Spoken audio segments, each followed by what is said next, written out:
This video was brought to you by my beautiful Patreon community and my YouTube channel members. Thank you so much. Welcome to JW Broadcasting. We're so happy you could join us. Hello boys and girls, welcome to another rebuttal of JW Broadcasting. Get the Kool-Aid ready, cause this month you're gonna learn how to sabotage your dreams to serve Jehovah.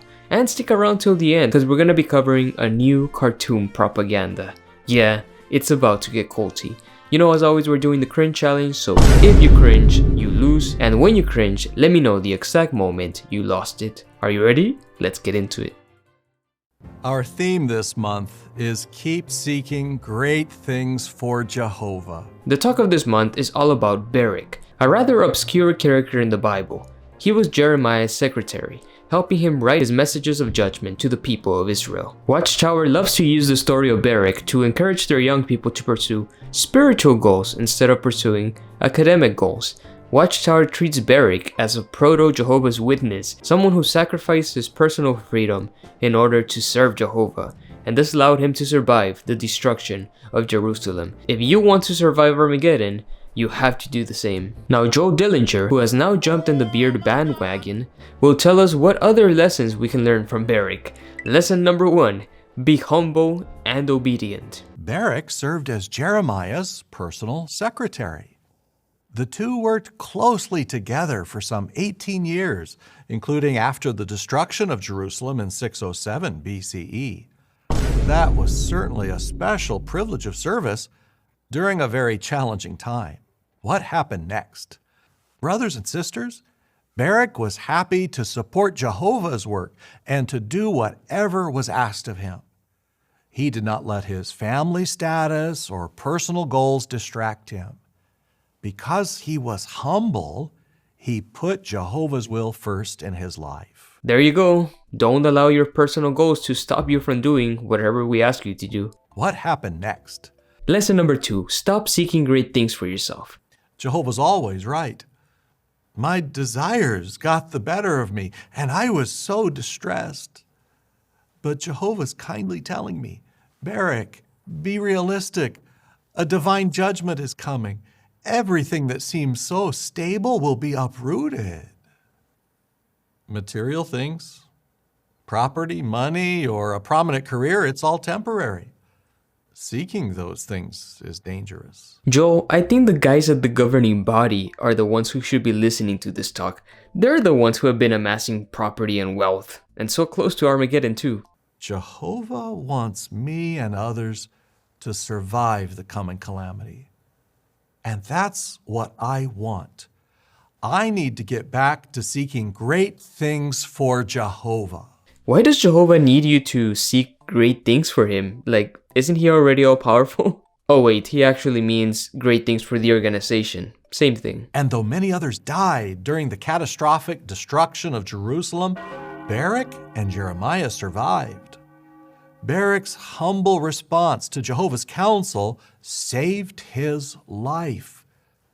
And such a response to divine counsel can do the same for us. Just a small difference, Joel. Jeremiah and Beric had plenty of reasons to believe in the imminent destruction of Jerusalem. They were surrounded by empires way bigger than them. The idea of Jerusalem being destroyed wasn't too far-fetched. You're asking your fellow JWs to sacrifice their personal goals and dreams to survive an Armageddon which is never going to arrive. The only way this world could be destroyed is if we blew ourselves up with like nuclear weapons, and I don't think being a JW can save you from a nuclear warhead. In today's world, many people are seeking great things for themselves as they pursue secular education and secular work. Many believe that the key to success and the key to their and their family's happiness involves money and getting more material things, or a resting place in this system of things. Such thinking could influence us. Easy for you to say, Joel. You get to live in a luxury condo in upstate New York, get fed 3 times a day, and someone else gets to clean your underwear. Most of these young JWs going to college are not being greedy or materialistic, they just don't want to live the rest of their lives on the edge of homelessness. You parents must also make personal decisions about secular education for your children. Naturally, you want them to get a good education. But you have to think carefully about potential dangers. Yeah, potential dangers being learning how to think critically and making friends outside the religion. Those are the potential dangers he's referring to. For example, in some countries, parents send their young children away to boarding schools. A brother named Clement said that before going away to boarding school, he loved the truth and enjoyed participating in the ministry, in family worship, and at meetings. However, he said, once I went into boarding school at the age of 14, I left the truth completely. Throughout the 5 years I spent in boarding school, I never attended meetings. Seems like a sweet deal to me. Boarding school helped him stop attending indoctrination sessions. I wonder if they will also claim his life was ruined by drugs and alcohol. As a result of bad company, I got involved with drugs, smoking, and heavy drinking. Of course. And his life was fixed once he returned to Jehovah, huh? Let's consider one more situation. You younger Christians approaching adulthood must make decisions involving education and employment. There may be many choices, but which ones will help you live up to your dedication to Jehovah? One sister said this, as a baptized witness, I had read and heard about the dangers of pursuing university education, but I dismissed such warnings. I thought that counsel did not apply to me. Well, our sister made a personal choice in the matter, but was it a wise one? She continues, studying for my courses took so much time and effort that I was too busy to linger in prayer to Jehovah the way I used to, too exhausted to enjoy Bible discussions with others, and too tired to prepare well for the meetings. Well, of course you felt overwhelmed. When you're a devout Jehovah's Witness, you are so immersed in the rituals of attending meetings, knocking on doors, and studying the Watchtower magazines that you have no room to pursue higher education. I wonder what this lady is going to do next. Will she readjust her spiritual routine to make room for her studies? Or will she abandon college altogether out of fear of losing her relationship with Jehovah? Thankfully, once I realized that being immersed in higher education was damaging my relationship with Jehovah, I knew I had to stop. And I did. Yeah, boys and girls, this is how Watchtower convinces young people to avoid college. These young ones are convinced that the relationship with Jehovah is dependent on how much time they dedicate to the organization.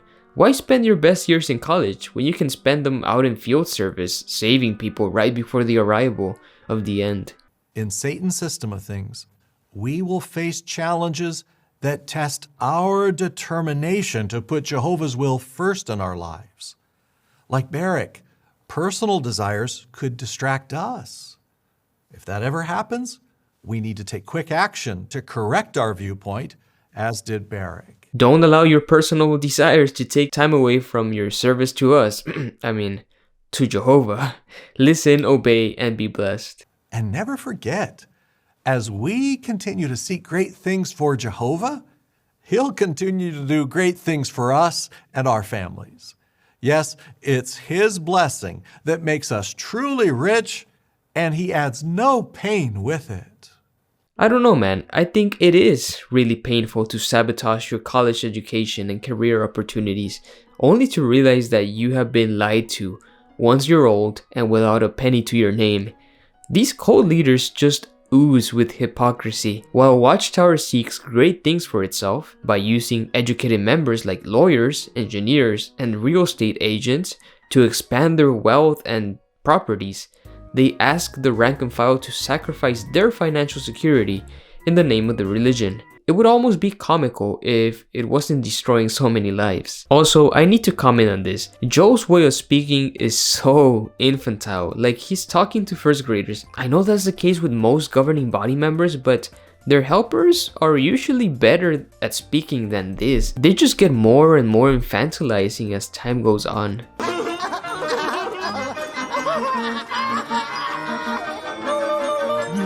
And now we get the story of Avanash, a young Jehovah's Witness who served at Bethel, the JW headquarters, and was assigned to work in the cleaning department. How exciting!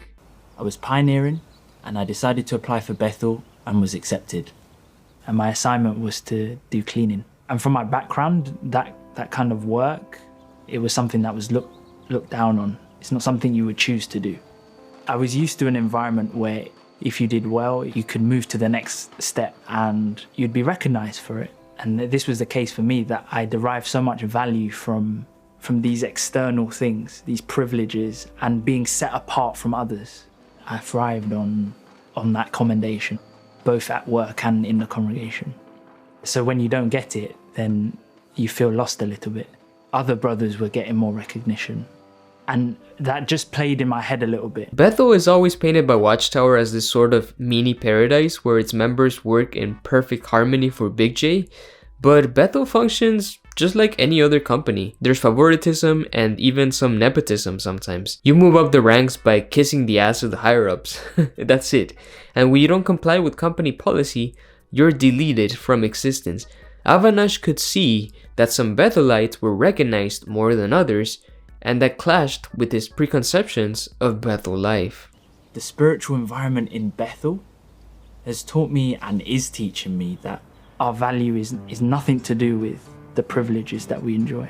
Our value has nothing to do with the privileges that we enjoy. Yeah, keep that line in mind. It's gonna come back to haunt us. What happened next? Then we get the experience of Simon and Sandy, a couple who have a child with brain damage. They don't really tell us his condition, but the boy is completely dependent on his parents. Simon and Sandy felt sad that they couldn't do much in Jehovah's service anymore. But you know that Watchtower still expects them to show up in the ministry. And as a family, we've set a goal of being out in the ministry together at least once a month. It takes a lot to get Eden ready. There's a lot of preparation and a lot of medication, and there's a lot of hidden things that the congregation don't see. We know that Jehovah's seen us struggling in the evenings. He's looking there at the sleepless night. He can help you to cope, to be happy with small blessings. I don't do it every day, but I try to write down what I'm grateful for, what Jehovah's given me. And this really helps me not only to be focused, but to have more appreciative prayers to Jehovah about what he's doing for me now. We know that Jehovah values our family. It's just really sad to see this poor man feels the need to take his disabled son out knocking on doors in order to please God. I'm sure Jehovah would understand their situation and make an exception for them, but nope. You know, this religion is all about appearances. It's all about an outward show of spirituality.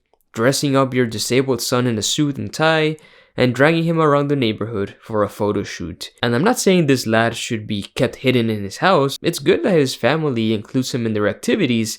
It just sucks that he's being used for this propaganda, you know? What a disappointment. And talking about propaganda, we have another installment of Reasons for Faith, in which two young JWs are going to tell us how they chose a career. Damn, Watchtower is really going after young people, aren't they? And to make it worse, they chose two JWs from Nicaragua, one of the poorest countries in Latin America, which makes this segment just the more insulting.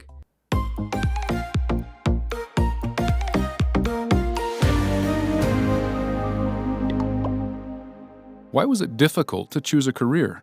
When I was 16, I was about to leave high school. Many of my schoolmates were planning to study at university and would say things like, "I want to go to this school. Which one are you going to?" I felt a lot of pressure to get a higher education. My teachers told me that I needed to continue my studies if I really wanted to make money. I wanted to be a teacher, but there was so much pressure from my family to study something that would allow me to have a higher salary. Well, yeah, your family is worried about you. They don't want you selling chewing gum on the street for the rest of your life. There were times when I felt overwhelmed because of the pressure. Even after I graduated from high school, a teacher contacted me to make sure that I was planning to go to university and, in his words, actually become someone in this world. I started a 6-year psychology degree at university. And at the same time, I was studying for a teacher's certificate on the weekends. And on top of all of that, I was working part-time. I was trying to do everything. Yeah, college is a lot of work, especially when you have a part-time job, but if those 6 years of sacrifice help you attain financial security for the rest of your life, then I think the sacrifice is worth it, right? And wouldn't having a better job give you more time to serve Jehovah in the future? These people can't even think like 5 years into the future. What helped you make a good decision? I spoke with my mom about what I should do. She helped me to think about some of the dangers I would be exposed to at university, things that could endanger me in a spiritual sense. After about 2 years, it became clear that I couldn't continue with such a busy routine. I needed to make a change. I remembered some advice I got from a friend. He had studied to become an accountant when he was young, but now he sells chilies. He jokingly said, "So now I'm counting chilies, so I guess you could say that it is what I studied." Bruh. He explained that many people end up in jobs that have nothing to do with their university degree.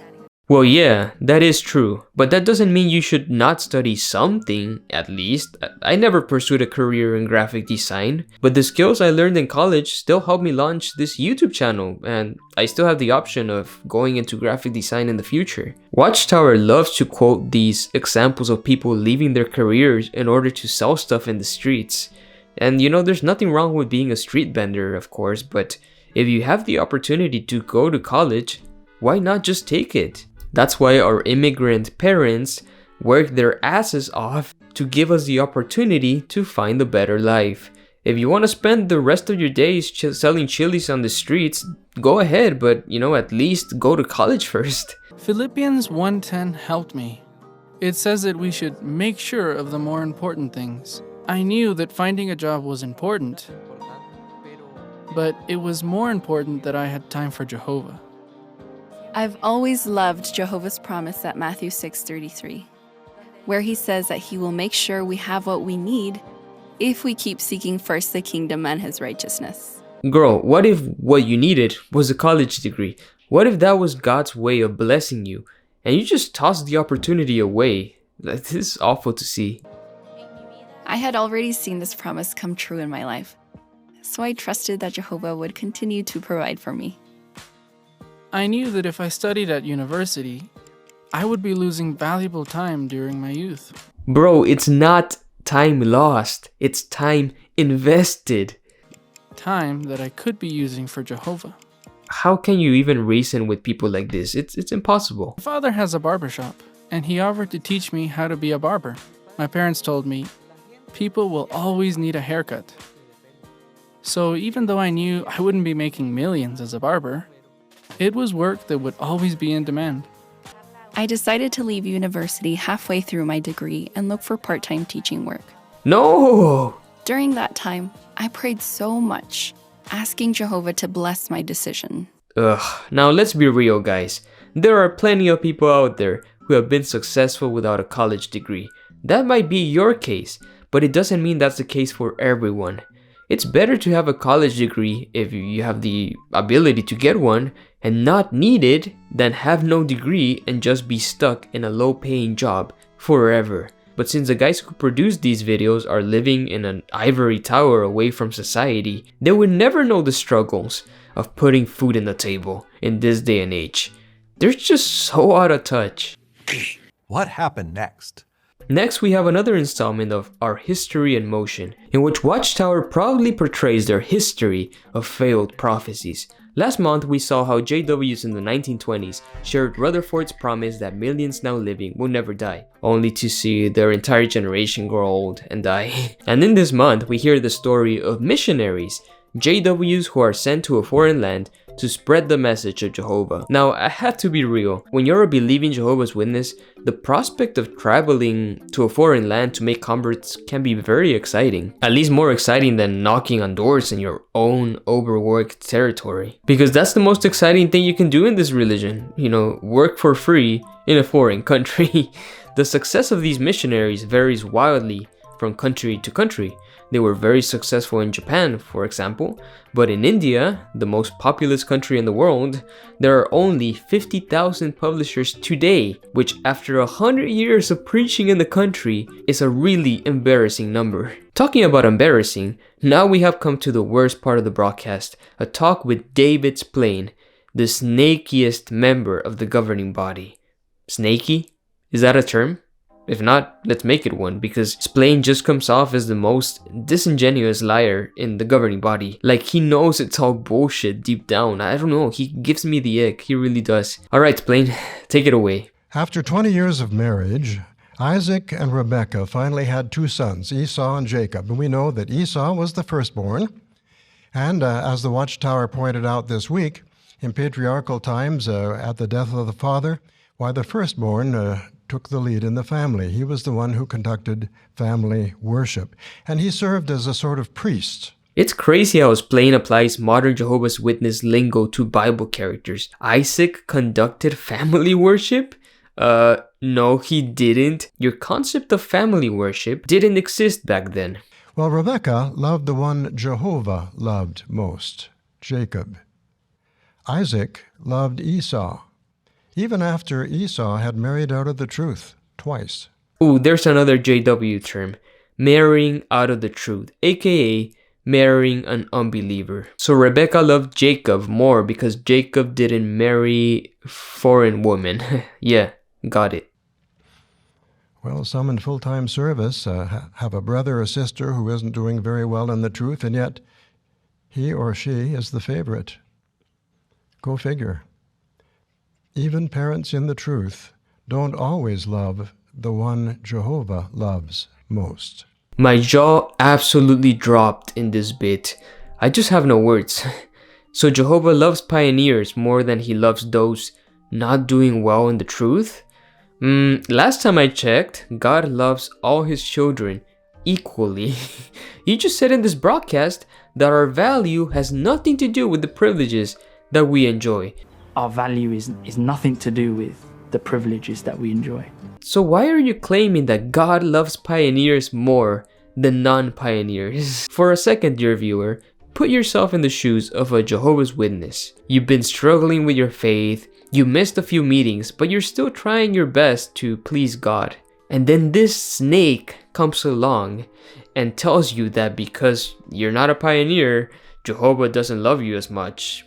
It's just so heartless. To David Splain, your worth is determined in how much time you can dedicate to his religion. How many hours you're out knocking on doors, or giving out pamphlets, or watching him and his buddies on TV. He expects parents to love their children who are doing better in the truth more than those who are seen as spiritually weak. The governing body always complains about potential disunity in the congregation, but they're the ones who pitch families against each other with this hateful rhetoric. I've never seen anything quite like this. Would it be possible for us to get in the way when Jehovah decides to do something? Or when he approves a project that maybe we don't agree with? It could happen. The organization suggests a new way to carry out the preaching work. We tell our service group, that'll never work here. Maybe it'll work somewhere else, but not here, we're different. What about our building projects? Ramapo? Why do we need Ramapo? Armageddon's coming.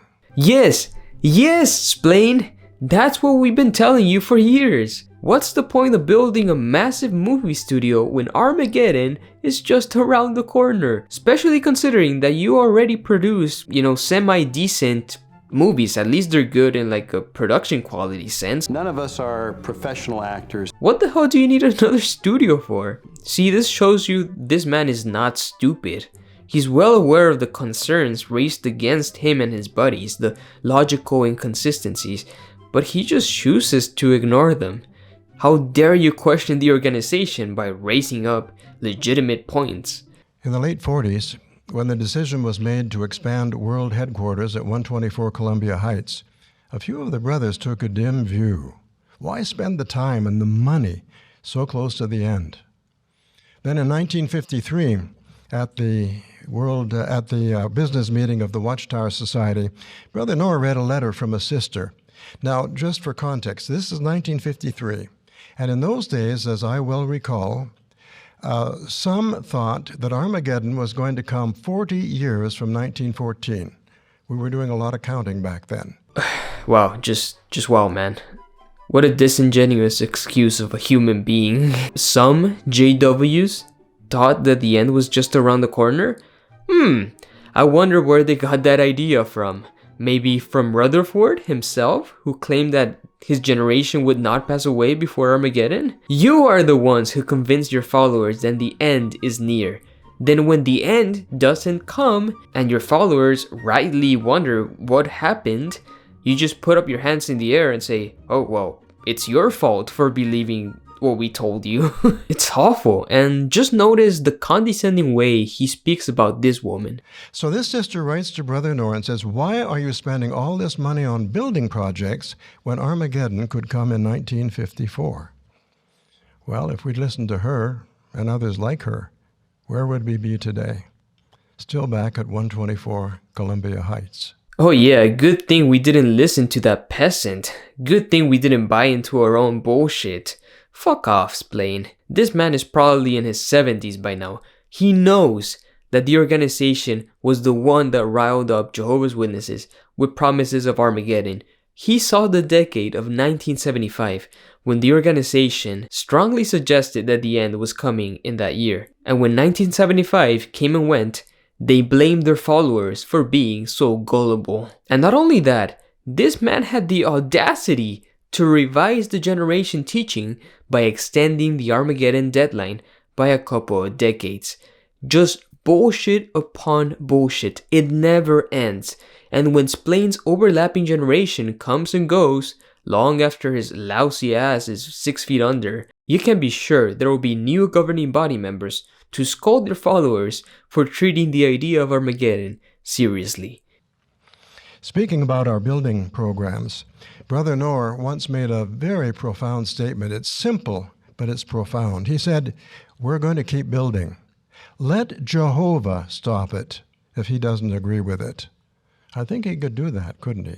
Wow, very profound, Splain. If our building projects don't magically collapse, that means God approves of them.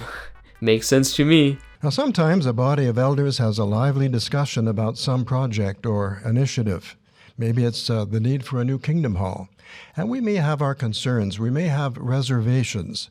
We express those. But if a number of spirit-directed men are enthusiastically in favor of a project, it's very possible that Jehovah agrees with it too. So we wouldn't want to get in the way. Yeah, it doesn't get more delusional than this. If a group of elders is enthusiastic about a project, that means God also approves of it. Well, Splain snuck in the word probably. God probably approves of it. But by probably, he means he definitely approves of it. It's just a weasel word to avoid any accountability. In case a project doesn't work, then, hey, surprise, he didn't actually have Jehovah's backing. I can't with this dude. The Word of God is alive and exerts power. When Jehovah has a purpose, we see what we can do to advance that purpose. And if there's nothing we can do, we pray for it, and then we get out of the way. Damn, that last part definitely sounded like a threat. Stop criticizing our building projects. Or else. Yes, Splain. If your mind is so in sync with the creator of the universe, maybe you should ask him to fix that atrocious hairline of yours and to introduce a little less hate into your heart. I swear, I don't remember the last time David Splain gave a talk that tried to be encouraging.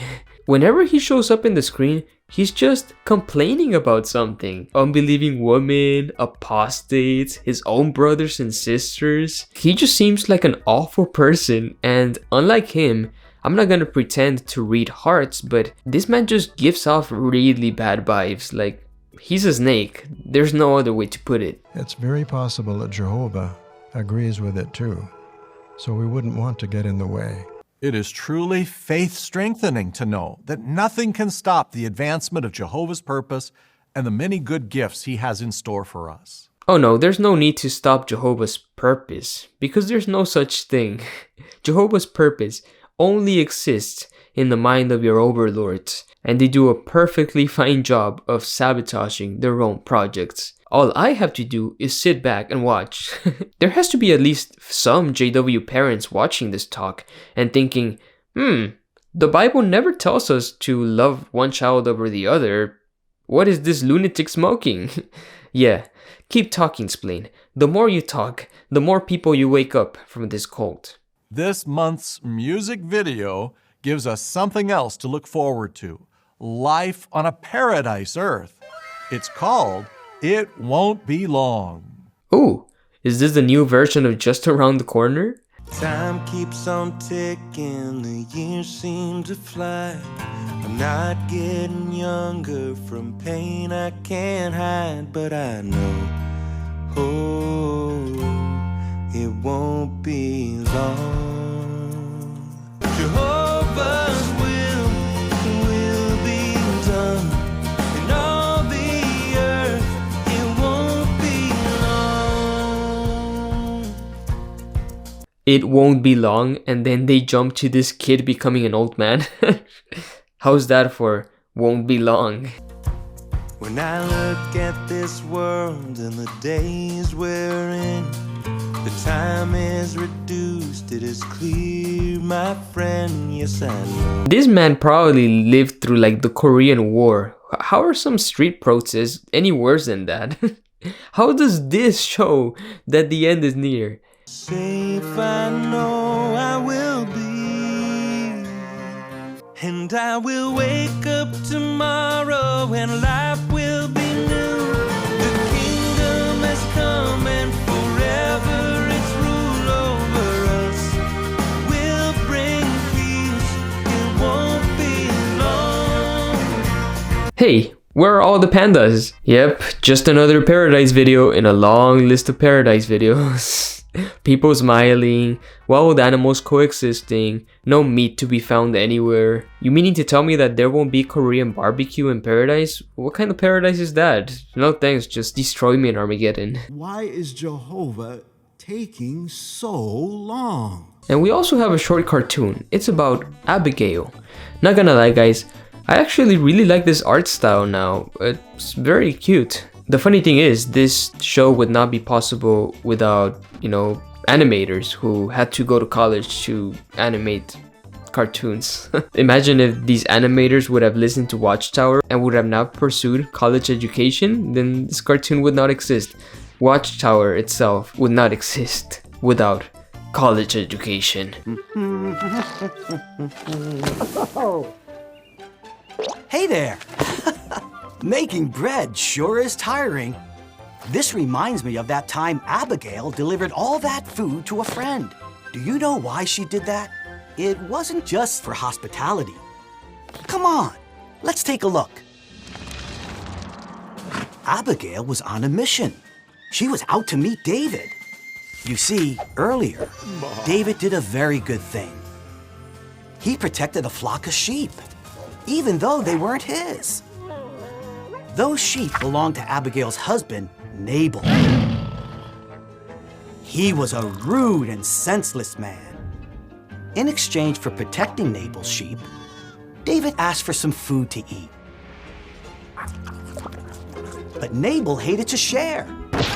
He screamed mean things about David. David then got angry and wanted to kill Nabal. When Abigail found out, she knew this would be bad.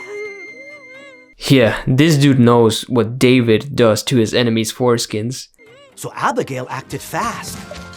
She gathered all the bread and wine she could find and quickly brought it over to David and his men. She approached them with kindness and respect. Abigail reminded David of all the good Jehovah promised him. He was going to do great things for Jehovah. But if he killed Nabal in anger, he'd ruin his close relationship with Jehovah, his best friend. By that time, David had killed a lot of people. I don't think a few more would have tainted his relationship with Big J. David listened to Abigail.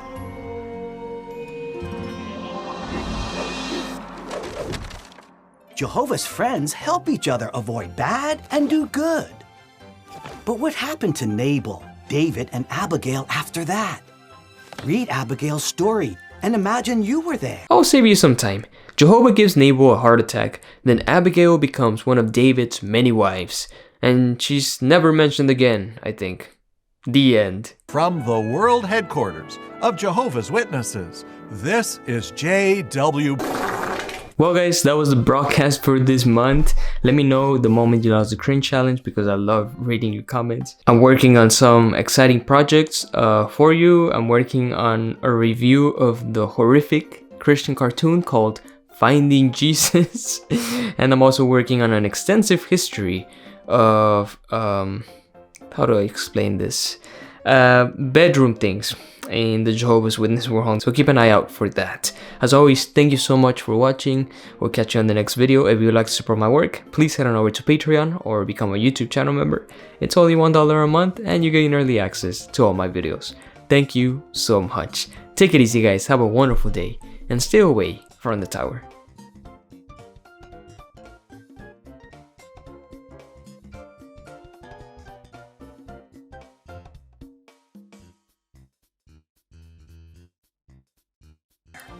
Make time every day to learn from Jehovah's. Goodbye, little sheep.